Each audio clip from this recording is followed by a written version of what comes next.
प्रभु यीशु मसीह के मीठे और प्यारे नाम में आप सबों को मेरा सलाम कबूल हो। एक लंबे समय के बाद मैं फिर आज आपके साथ रूबरू होने पाया। बीच में कुछ मैं बिजी रहा या कुछ काम रहे जिसके कारण मैं अपनी कोई यूट्यूब कोई मैसेज नहीं बना पाया, और आज फिर इस सबत के दिन आज फिर मौका मिला कि हम परमेश्वर के वचन की तरफ ध्यान देंगे। और परमेश्वर का वचन हमें जो शांति देता है, हमें तसल्ली देता है, हम उसमें आगे बढ़ेंगे। मैं आज आपकी और अपनी नसीहत के लिए पढ़ूंगा यूहन्ना रचित सुसमाचार, उसका 14 अध्याय और उसकी 25 से लेकर 28 आयत तक। John chapter 14 verse 25 to 28। यह इस तरह से लिखा हुआ है ये बातें मैंने तुम्हारे साथ रहते तुम्हें कहीं, परंतु सहायक अर्थात पवित्र आत्मा जिसे पिता मेरे नाम से भेजेगा वह तुम्हें सब बातें सिखाएगा और जो कुछ मैंने तुमसे कहा है वह तुम्हें स्मरण कराएगा। मैं तुम्हें शांति दिए जाता हूँ, अपनी शांति तुम्हें देता हूँ। जैसे संसार देता है मैं तुम्हें नहीं देता। तुम्हारा मन व्याकुल ना हो और ना तुम डरो। खुदावन अपने कलाम के पढ़े और सुने जाने पर आशीष दे, आमीन। आइए दुआ करें। पिता परमेश्वर, मैं आपका धन्यवाद करता हूँ आपकी तमाम आशीष बरकतों के लिए, और धन्यवाद करता हूँ इस कलाम के लिए खुदावन, जो हमें तसल्ली देता है, जो हमारे को आपकी राह पे चलने की ताकत देता है। खुदावन होने दे खुदावन, इस कलाम से मैं अपने आप से कुछ ना बोलूं, बल्कि तू मुझ में हो कि हम सब से बात कर, और ये कलाम हम सबों के लिए एक आशीष का कारण ठहरे। आपकी सहायता के लिए मैं आपको धन्यवाद करता हूँ खुदावन यीशु मसीह के नाम से, आमीन। मेरे अजीजों, जैसे कि ये आज मैंने लिया है, इसके अंदर जो मेन टॉपिक है वो शांति है। अगर हम बहुत ध्यान से देखते हैं, आज के तारीख में हम दुनिया के अंदर हम चारों तरफ घूमे, अपनी निगाह लगाएं, और जबकि ये कोविड जैसी बीमारी चल रही है, और हम साथ साथ ये देखते हैं कि आज दुनिया के अंदर किस तरह से एक कंट्री दूसरी कंट्री के अगेंस्ट हो गई है। कई जगह भूकंप आ रहे हैं, कई जगह पे हम देखते हैं बाढ़ आ रही है, और बहुत सारे ऐसे चिन्ह हैं, टिड्डियां हैं, ये है वो सारी आफतें जो पहले थोड़ी हुआ करती थी, होती थी। भूकंप पहले भी आते थे, टिड्डियां पहले भी थी, बाढ़ पहले भी आती थी, लेकिन अब जो हम देख रहे हैं ये सब चीजें एक साथ मिलकर बहुत तेजी से आ रही हैं और बहुत तेजी से बढ़ रही हैं। और इन दिनों में हम सबसे ज्यादा इम्पोर्टेंट चीज जो देखते हैं वो यहाँ देख रहे हैं कि इंसान के जीवन में एक डर है, एक परेशानी है, एक घबराहट है। अभी मैं कुछ दिन पहले जब न्यूज देख रहा था तो उसके अंदर देखा कि दुनिया के अंदर तकरीबन 200% जो है वो डिप्रेशन का मेथड जो है बढ़ गया है। और ये डिप्रेशन कहाँ से आता है? हमारे इस जहन से, हमारे दिमाग से आता है, जिसमें हम बेचैन रहते हैं, और हम बेचैन होकर बहुत सारी चीज़ों में हम घूमते हैं। लेकिन अगर हम बहुत ध्यान से देखें, अपने देश के अंदर अगर हम देखें, या अगर हम वर्ल्ड के अंदर अगर एक चीज़ देखें, जैसे ये बीमारी आई है कोविड की, और इसके लिए हम अपने देश की पद्धति को देखें, अगर आयुर्वेद को देखें, तो आयुर्वेद हमेशा एक चीज़ बताता है कि हर बीमारी की जो जड़ है वो पेट है।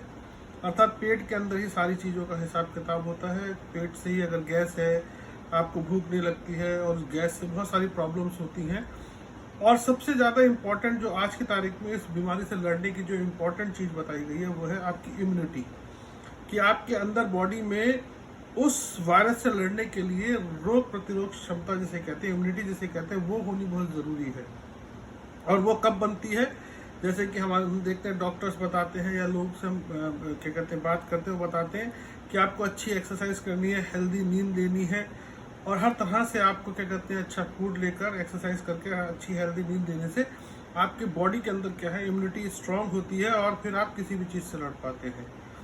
मेरे अजीजों, ये आप कितना ही अच्छा खा लीजिए, कितनी ही अच्छी एक्सरसाइज कर लीजिए, और कितना ही सब कुछ कर लीजिए, उन सब चीज़ों से कभी भी आपकी इम्यूनिटी स्ट्रांग नहीं होगी। इम्यूनिटी स्ट्रांग होने का सबसे बेस्ट और सबसे इम्पोर्टेंट मेथड जब हम बाइबल को पढ़ते हैं तो हमें मिलता है। अगर हम पूरी बाइबल को देखेंगे, जैसे बाइबल के अंदर, बाइबल में लिखा है 366 दफ़ा मत डर, इसी तरह से तकरीबन 1000 दफ़ा आया है मैं तुझे शांति दूंगा, यानी कि आया है चिंता मत कर। अगर हम बाइबल को देखते हैं, यीशु मसीह की अगर हम पूरी शिक्षा को देखते हैं, या हम ओल्ड टेस्टमेंट को देखते हैं, तो परमेश्वर ने बार बार एक बात की, चिंता मत कर। और जो चिंता है वो अशांति को पैदा करता है। चिंता कहाँ होती है? यहाँ दिमाग में। और दिमाग का जो रिलेशन होता है वो सारा बॉडी से होता है, और बॉडी से सारा रिलेशन पेट का होता है। पेट से जो कुछ है सब कुछ सिस्टम निकलता है। इसलिए बोला जाता है, अगर आपका दिमाग, आपका मस्तिष्क स्वस्थ है तो आपकी पूरा शरीर स्वस्थ है। आपकी इम्यूनिटी स्ट्रांग होगी, आपका सब कुछ स्ट्रांग होगा। और जैसे कि हम इस बात को देखते हैं, इस बात को, इस जिक्र को पढ़ते हैं, जॉन चैप्टर 14 को जब हम पढ़ते हैं या यूहन्ना 14 को जब हम पढ़ते हैं, तो हम एक चीज देखते हैं कि खुदा यीशु मसीह जब इस दुनिया से जा रहे थे तब उन्होंने शागिर्दों से नहीं बल्कि मुझसे और आपसे एक प्रॉमिस किया। क्या प्रॉमिस किया? उन्होंने कहा, पहली चीज उन्होंने कही, जब तुम मुझे ग्रहण करते हो, जब हम अपने पापों को मानते हैं और हम प्रभु यीशु मसीह को प्रभु ग्रहण करते हैं, तब वो हमें क्या देगा? एक सहायक देगा। सहायक कौन? पवित्र आत्मा देगा। और वो पवित्र आत्मा का काम क्या होगा? उसका काम होगा वो बातें जो खुदावंद यीशु मसीह ने दुनिया में रहते हुए अपने शागिर्दों से कही या हमसे लोगों से कही, इस कलाम के द्वारा कही, वो सारी बातें हमें वो याद कराएगा। और उसके बाद खुदावंद यीशु मसीह ने कहा कि मैं तुम्हें शांति देता हूँ, अपनी शांति देता हूँ, जैसे संसार नहीं देता। अर्थात संसार की शांति कुछ क्षण भर की होती है, लेकिन प्रभु यीशु मसीह की शांति हमेशा की होती है। वो इत्मीनान हमेशा का होता है और उसका उसने वायदा किया है। जैसे कि हम देखते हैं मत्ती की इंजील 4 अध्याय को जो हम पढ़ते हैं, तो वहाँ यीशु मसीह बहुत साफ शब्दों में कहते हैं कि इंसान केवल रोटी से नहीं लेकिन परमेश्वर के निकले हुए मुख के हर वचन से जिंदा रहता है। यानी कि परमेश्वर की वो बातें जब हमारे जीवन में आती है, परमेश्वर के जो प्रॉमिसेस हमारे जीवन के अंदर आते हैं, तब हमारे जीवन के अंदर एक शांति आती है, तब हमारा मस्तिष्क शांत होता है, हमारे अंदर एक कॉन्फिडेंस पैदा होता है, हमारे अंदर एक ताकत पैदा होती है, और फिर हम हर परेशानी से, हर परिस्थिति से लड़ने पाते हैं। इसीलिए उसने बहुत साफ शब्दों में कहा कि तुम्हारा मन व्याकुल ना हो, तुम डरो नहीं। आज खुदावंद यीशु मसीह का ये कलाम जो जिंदा है, आज जो परमेश्वर जिंदा है, आज भी मुझसे और आपसे एक बात कह रहा है। क्या बात कह रहा है? वो ये कह रहा है कि तुम डरो मत, क्योंकि मैं तुम्हारे साथ हूं, मैं तुम्हें अपना इत्मीनान दूंगा।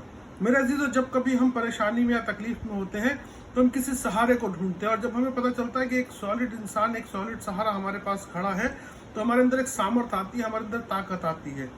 जैसे कि आप इस बात को समझ सकते हैं कि अगर हम देखें छोटा बच्चा है और वो कहीं सड़क पर लड़ रहा है और उसका किसी से झगड़ा हो रहा है, वो डर भी रहा है, लड़ भी रहा है, लेकिन जैसे ही वो अपने पिता को पास आते देखता है, उसका पिता वहां से निकलता जैसे ही देखता है, तो उसमें ताकत आ जाती है। उसे पता होता है कि मेरे पिता मेरे पीछे है और वो मेरे लिए लड़ेगा और मुझे बचाएगा।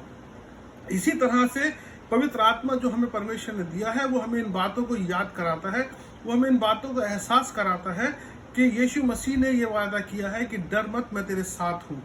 और उसके साथ होने का एहसास हमारे जीवन के अंदर ताकत देता है, उसके साथ होने का एहसास हमारे जीवन के अंदर शांति को देता है। और वो शांति क्या करती है? हमारी इम्यूनिटी को स्ट्रांग करती है। क्योंकि अगर हमारा मन स्वस्थ होगा, हमारे विचार स्वस्थ होंगे, हमारा मस्तिष्क स्वस्थ होगा, तो हम जो कुछ खाएंगे वो हमारे जीवन के अंदर लगेगा और हम सेहतमंद होंगे और तंदुरुस्त होंगे और हम हर तरह से किसी भी चीज को फेस करने पाएंगे। आज जो वचन मैं आपको देना चाहता था वो यही है, एक बहुत इंपॉर्टेंट बात, कि प्रभु यीशु मसीह ने कहा है, चिंता मत कर, मैं तेरे साथ हूं, मैं तुझे अपना इत्मीनान दूंगा। आज अगर आप अकेले हैं, आज अगर आपके जीवन के अंदर किसी तरह का डर है, आज अगर आपकी जॉब चली गई है, या आज किसी तरह से इस बीमारी का अटैक आया है, या किसी भी तरह की कोई परेशानी आई है, परमेश्वर कहता है कि तू घबरा मत, मैं तुझे इत्मीनान दूंगा, मैं तेरे साथ हूं, तू चिंता मत कर, मैं तेरा परमेश्वर हूं, इधर उधर मत ताक, मैं तुझे संभालूंगा, मैं तुझे बचाऊंगा। आज वो परमेश्वर फिर आपसे इस बात को याद दिला रहा है, मुझे इस बात को याद दिला रहा है। और जब ये वायदा मेरे जीवन के अंदर आता है, जब ये वायदा आपके जीवन में आता है, तो आप देखेंगे कि हमारे अंदर एक उत्साह आता है, हमारे अंदर एक आनंद आता है। और जब वो आनंद आता है तो हमारी जो इम्यूनिटी है वो स्ट्रांग होती है और हम किसी भी चीज से लड़ने पाते हैं। तो मेरे अजीजों, आप इस बात को याद रखिए कि वो परमेश्वर जिसने इस दुनिया को बनाया, वो आपसे कहता है कि मैं तुम्हें अपना इत्मीनान दूंगा। खुदावन की शांति जब हमारे जीवन में आती है, तो ऐसी कौन सी परिस्थिति है जो हमें परेशान कर सकती है? ऐसी कौन सी तकलीफ है जो हमें परेशान कर सकती है? अगर हम देखते हैं कि जब उसने अपने जीवन के अंदर, पौलुस ने खुदावन के एहसास को महसूस किया, जब उसने अपने जीवन में देखा कि खुदावन ने कैसे कैसे उसके साथ काम किए, तो रोमन्स 8 के अंदर बहुत साफ शब्दों में कहता है कि कौन मुझे मसीह की मोहब्बत से जुदा करेगा? क्या भूख, क्या तलवार, क्या बीमारी, क्या नंगाई, क्या पैसा, क्या जोखिम, क्या तलवार? कोई नहीं। क्यों? क्योंकि वो जानता था कि इन सब बातों में हम जीवन से बढ़कर हैं।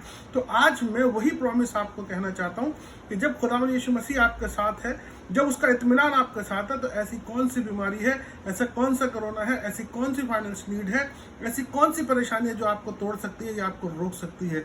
यकीन मानिए, खुदावन का वायदा है और जो उसने कहा है वो सत्य है। इसलिए आज फिर वो इसी बात को मैं आपको एहसास कराना चाहता हूँ, अपने लिए एहसास करना चाहता हूँ, आप सबको एहसास कराना चाहता हूँ कि खुदावंद यीशु मसीह ने कहा, चिंता मत कर, मैं तेरे साथ हूँ, मैं तुझे अपना इत्मीनान दूंगा। तो आज मेरी दिली ख्वाहिश है कि आप सब सुनने वालों के जीवन में अगर किसी तरह की अशांति है, किसी तरह का अकेलापन है, तो याद रखिए खुदावंद यीशु मसीह का इत्मीनान आपके जीवन में होगा, उसका आनंद आपके जीवन में होगा और आप हर कमजोरी को जीत कर अपने जीवन से परमेश्वर को महिमा देंगे। आइए हम प्रार्थना करें, उसका धन्यवाद करें।